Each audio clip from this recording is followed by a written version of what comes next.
more shale oil deposits. We have the answer to our solution right here in the United States. That's just one small area. And yet, the Brain Trust over here has decided they know more than you do, like in the area of what light bulb you should put in your house. Now let me ask you, do you need their help when you go to the hardware store to buy light bulbs? No! Okay, now this is going to be hard, and you really have to be honest. You have to examine yourselves. Are you capable? Can you hear me now? Yeah. Okay. Are you capable of picking out your own light bulb? Yeah. I thought as much.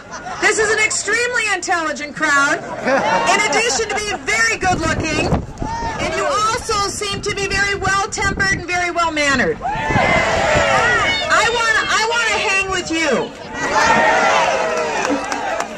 That's right. You're the extremist that I like to hang with. Put it that way. We know that we're coming to a decision at the end of this week. We also know that Harry Reid has a plan, Chuck Schumer has a plan, Howard Dean has a plan, and it appears that the President of the United States has a plan, and it appears that they've decided that they're going to take both feet and be stuck in the mud and not negotiate one tiddlywink, because their goal, as they've already stated, is to shut the government down. That's their stated goal, and you know what they want to do? They want to blame it on you. They want to say that it's your fault. We need to make one thing perfectly clear today. We want to be perfectly clear.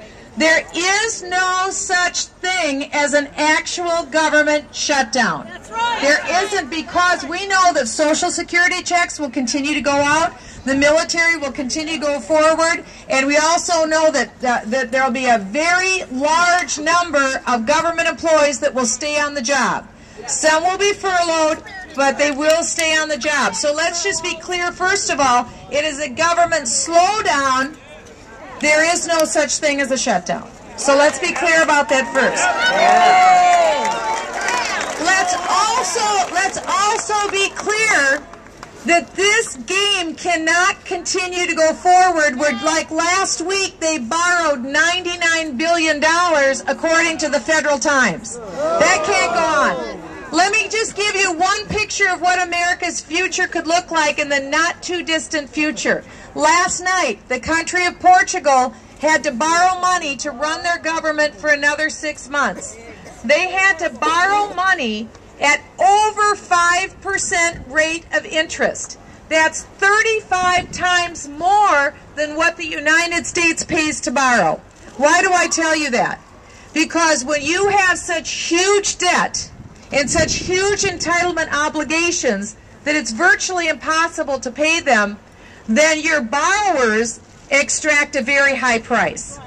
If that happens to the United States, where we literally today borrow 40 to 41 cents of every dollar that we spend, we're in trouble real fast. Real fast. And so we know what we have to do. We have to cut the spending now, and after that, that comes first. After that, we have to reduce taxes on the job creators in this country. So we cut the taxes. I'm a former federal tax lawyer, and also my husband and I have started our own business. We have 2 clinics, and they're in 2 locations. We know what it is to create a job. We know how hard it is to create profit. The guys behind me think that as long as you're a business and your name ends with comma, INC period, that you just got money coming out of your pockets. I'm telling you, there's none left. For those of us who are job creators, there's none left. It's very hard. You try to make a profit, Mr. Obama. I don't think you've ever done that before. For those of us who have tried and who have turned a profit and who understand that profits aren't evil, that's called wealth creation. We like it. You can't run a government without it. We know that we can't do what we're doing now. So all of the people behind us thought, and a lot of people in the media thought, after the last election, you're going to go home, take a sleeping pill, check out, hit the beach, Not that those aren't good things, but you decided that you cared more about your country, and you decided you will not be ignored, like this lady's sign, and you decided that you love your kids, and you love this country more than you love your own convenience.